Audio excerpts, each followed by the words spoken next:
दोस्तों नमस्कार, मैं हूँ संजीव दीक्षित। आज हम लोग यहाँ पर कोविड के बारे में थोड़ी-सी बात करने वाले हैं क्योंकि अब शायद वक़्त बहुत बुरा आ चुका है, इतना बुरा वक़्त शायद पिछले साल भी कभी भी नहीं आया था।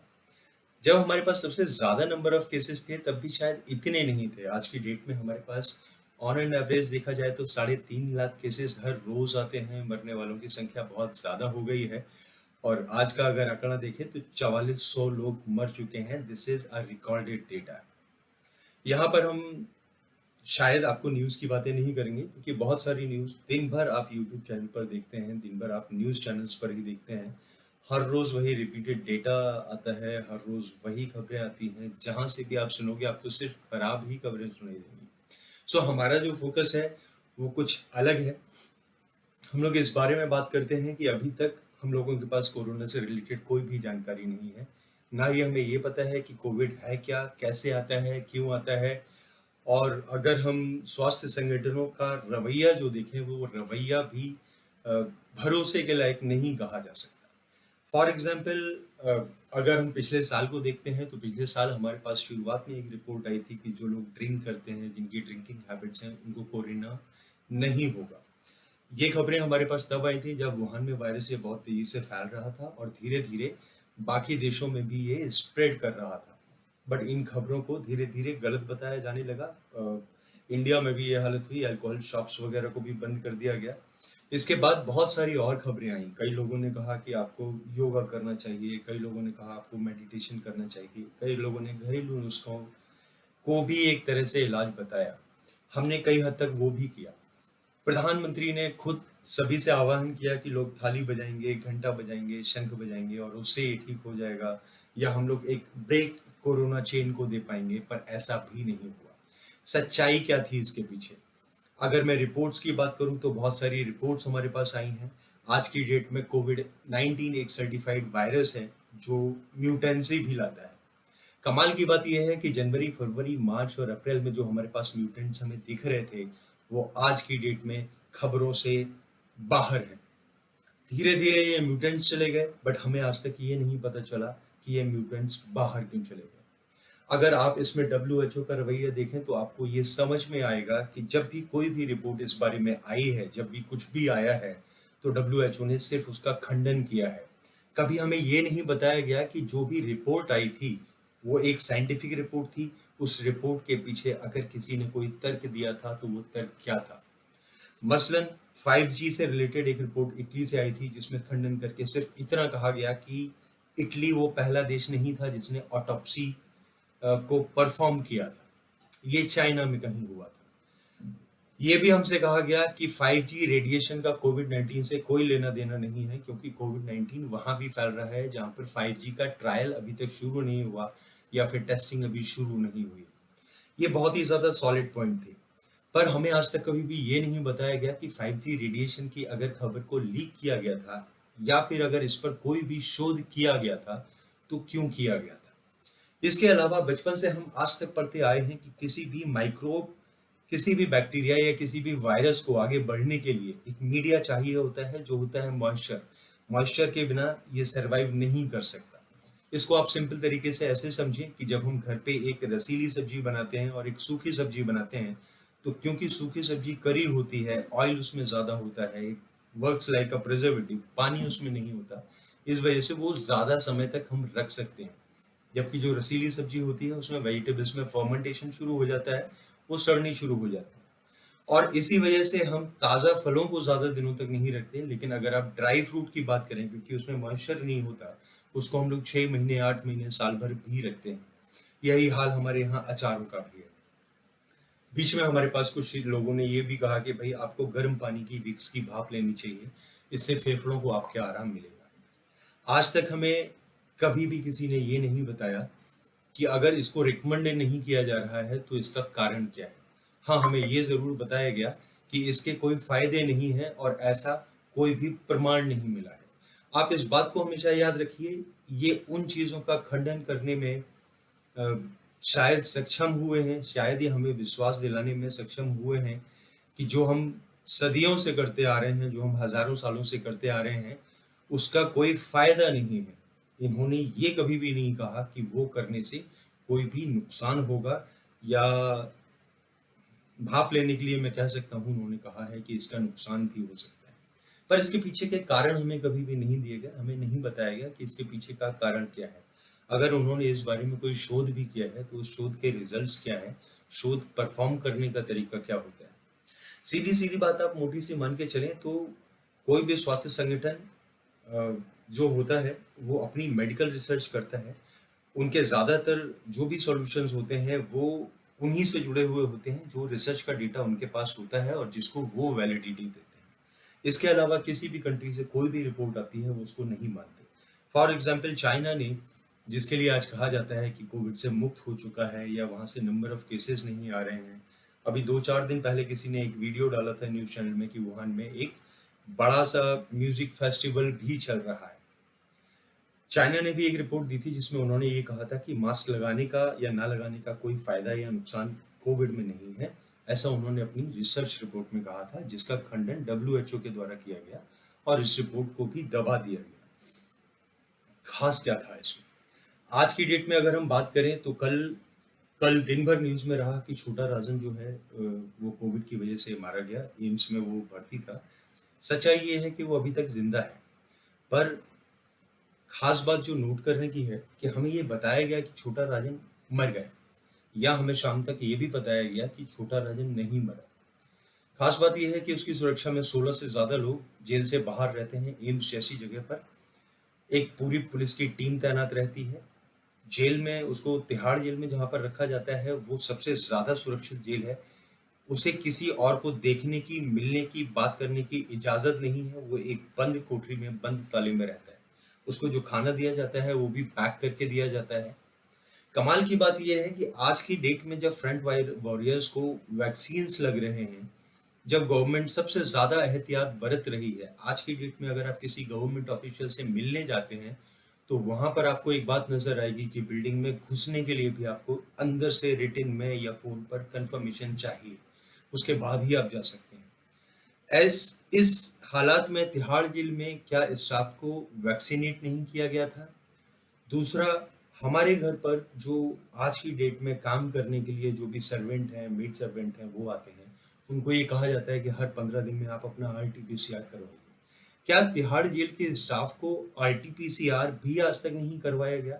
और अगर करवाया भी गया है या नहीं भी करवाया गया है, तो एक आदमी जो दुनिया में सबसे ज़्यादा आइसोलेशन में है, जो राजन है, छोटा राजन है, जो सबसे ज़्यादा आइसोलेटेड जेल में है, सबसे ज़्यादा सुरक्षा में है, उसको कोविड कैसे हो सकता है?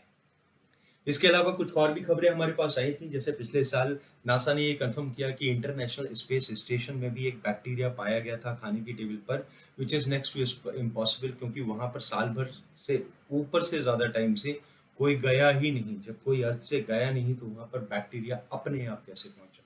इसके अलावा एक और टीवी 9 पर भी न्यूज़ चल रही थी कि नासा ने ये पता किया है कि सोलर सिस्टम के बाहर भी उनको कोरोना वायरस मिला है। ये अजीब-अजीब सी खबरें हैं जो हमारे पास आती हैं। इसके उलट अगर आप देखें तो आज की डेट में जब हम हॉस्पिटल में भर्ती होने के लिए जाना चाहते हैं, जब हमें फ़ीवर होता है या जब हमें कोई भी कोरोना का सिम्पटम दिखाई देता है, तो गवर्नमेंट हमें एक गाइडलाइन देती है। डॉक्टर गुलेरिया खुद बोलते हैं कि आपको इतना पैनिक करने की ज़रूरत नहीं है। अगर आप इन्फेक्टेड हैं, आप अपना आरटी-पीसीआर करा सकते हैं ये कन्फर्म करने के लिए कि आपको कोविड है। हालाँकि उसकी भी कोई गारंटी नहीं है। जब आप आरटी-पीसीआर कराएँगे तो उसके बाद आपको घर पर ही आइसोलेट होके रहना है। 1 हफ्ते तक आपको कोई भी ट्रीटमेंट या कोई भी स्टेरॉइड नहीं लेना है।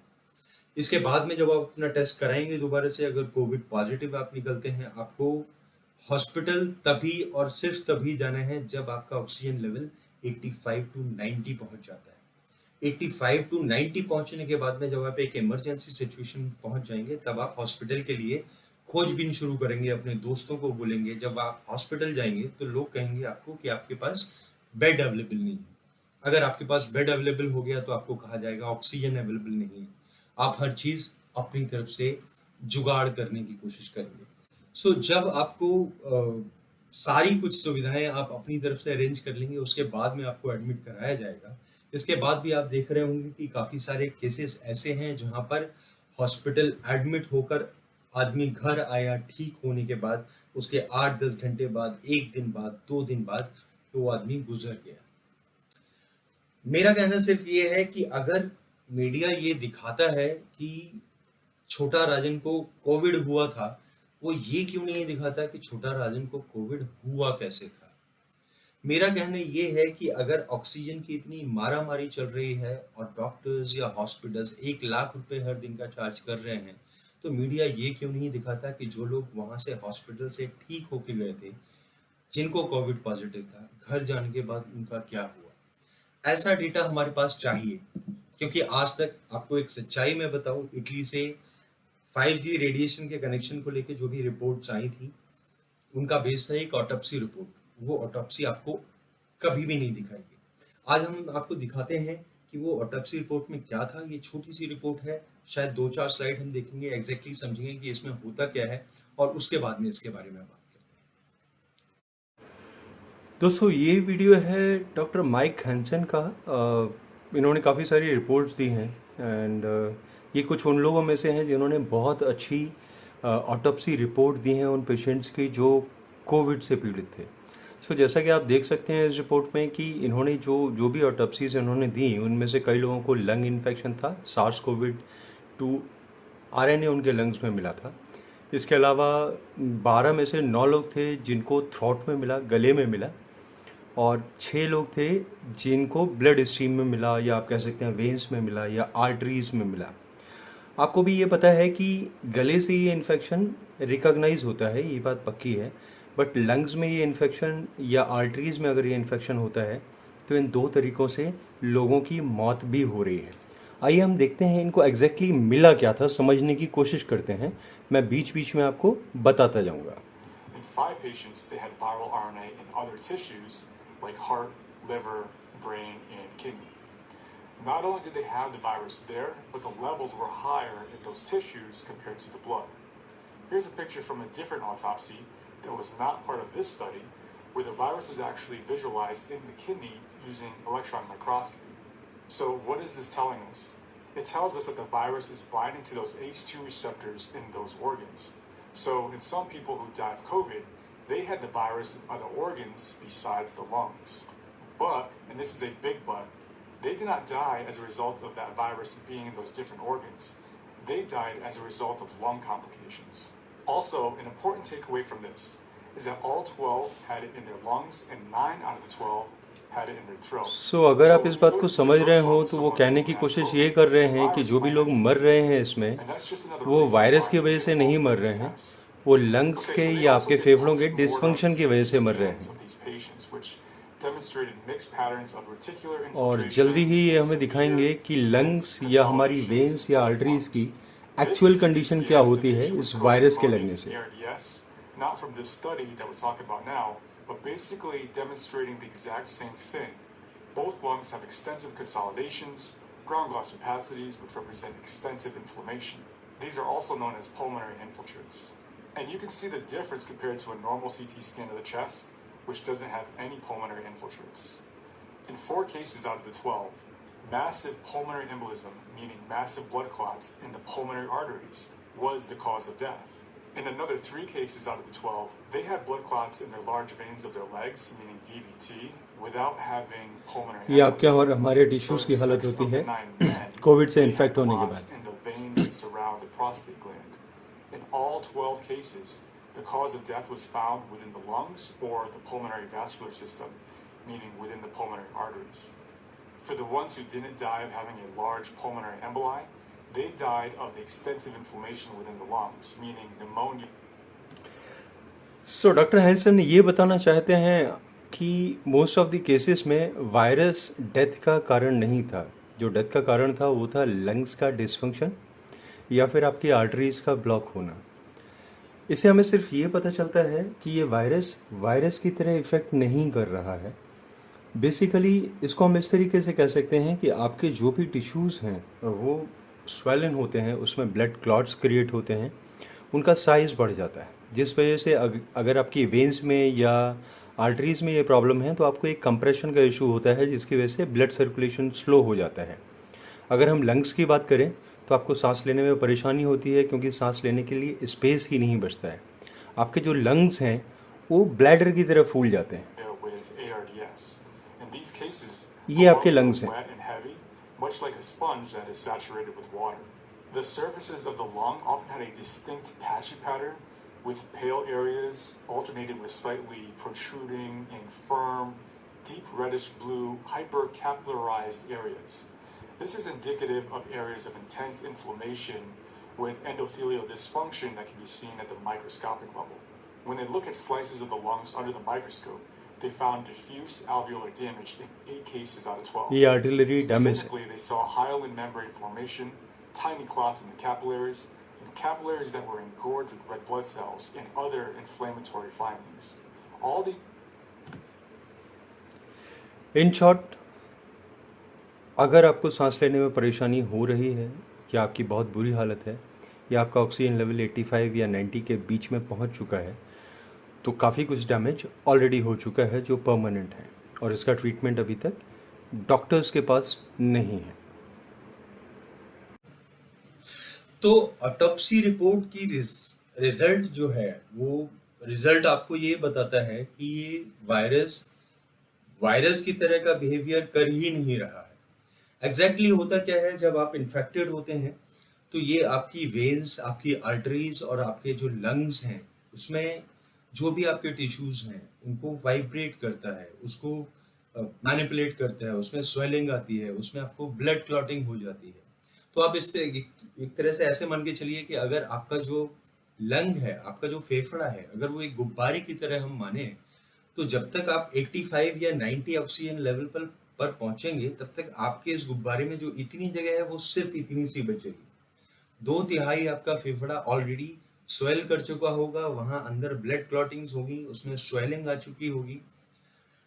यहाँ आप समझने की कोशिश कीजिए, यहाँ पर एक छोटा सा ट्विस्ट आता है, क्योंकि ये वाली ऑटोप्सीज की रिपोर्ट ना ही आज तक इंडिया में डिस्कस की गई है, ना ही आज तक मीडिया ने इसके बारे में कोई बात की है। जब भी आपको ऐसी कोई प्रॉब्लम होती है, इसका मतलब ये होता है कि आपकी आर्टरी हो या आपकी वेन्स हो, वो स्वेल हो गई हैं और उसमें कंप्रेशन अंदर की तरफ आएगा। जब भी कोई भी फ्लूइड यहाँ से गुजरता है, तो उस फ्लूइड को गुजरने में दिक्कत होगी, पहली चीज।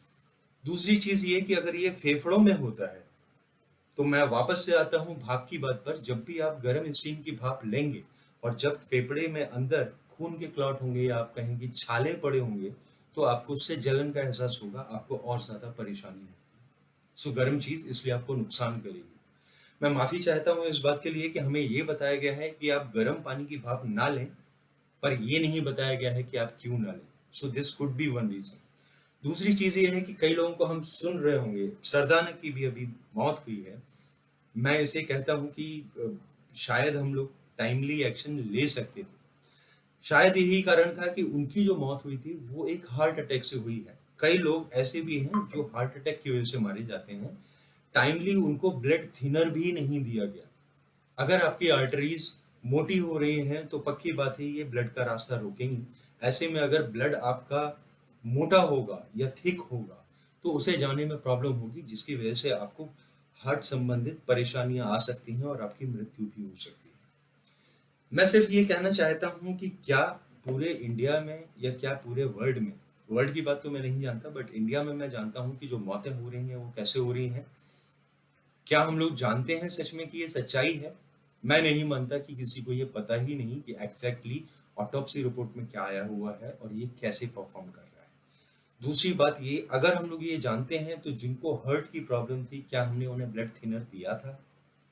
तीसरी बात ये कि अगर हम ये जानते हैं या सीटी स्कैन से हमें ये पता लगता है कि फेफड़े बल्की हो चुके हैं, तो उन लोगों को ऑक्सीजन देके क्या हम लोग छलावा नहीं कर रहे हैं सिर्फ इसलिए कि हमारा बेड फुल रहे और शायद हमारे पास ज्यादा पैसे बने? अगर हमें ये पता है कि किसी का फेफड़ा फंक्शन नहीं कर रहा है या बहुत कम फंक्शन कर रहा है या चांसेस उतने ज़्यादा नहीं हैं, क्या ये ज़रूरी नहीं है कि जिनके बचने के ज़्यादा चांसेस हैं, जिनको एक माइल्ड सिम्टम है, उनका हम ट्रीटमेंट प्राथमिकता के साथ करें? क्या ये ज़रूरी है कि हम हर आदमी को हफ्ते भर अपने घर रुकने के लिए कहें और 2 हफ्ते 3 हफ्ते घर पर वेट करने के लिए कहें, जब तक कि उसका ऑक्सीजन लेवल 85 नहीं हो जाता, जब तक उसकी आर्टरीज ब्लॉक नहीं होने लगती या जब तक उसके फेफड़े काम करने नहीं करने लगते? सवाल तगड़ा है, गवर्नमेंट को इसमें बहुत कुछ सोचना चाहिए। मेरे ख्याल से अब ये समय नहीं है जब इंतज़ार किया जाए। सो आप इंतज़ार कीजिए, जल्दी ही मैं आपको कोरोना का सारा सच बताऊँगा। 5G का सच, सरकार का सच, डब्ल्यूएचओ का सच, नासा का सच। और यकीन मानिए ये सारा वैज्ञानिक सच होने वाला है। ये एक ऐसी रिपोर्ट है जो अभी तक किसी भी स्वास्थ्य संगठन या किसी भी वैज्ञानिक संस्था ने नहीं दी है। इसमें मैं आपको बताऊंगा कि कोविड होता क्या है, क्योंकि ये है मेरी रिपोर्ट। मैं हूं संजीव दीक्षित, आपके लिए, आपके साथ, हमेशा के लिए। कोरोना से जंग हम लड़ते रहेंगे, साथ बने रहिए। धन्यवाद।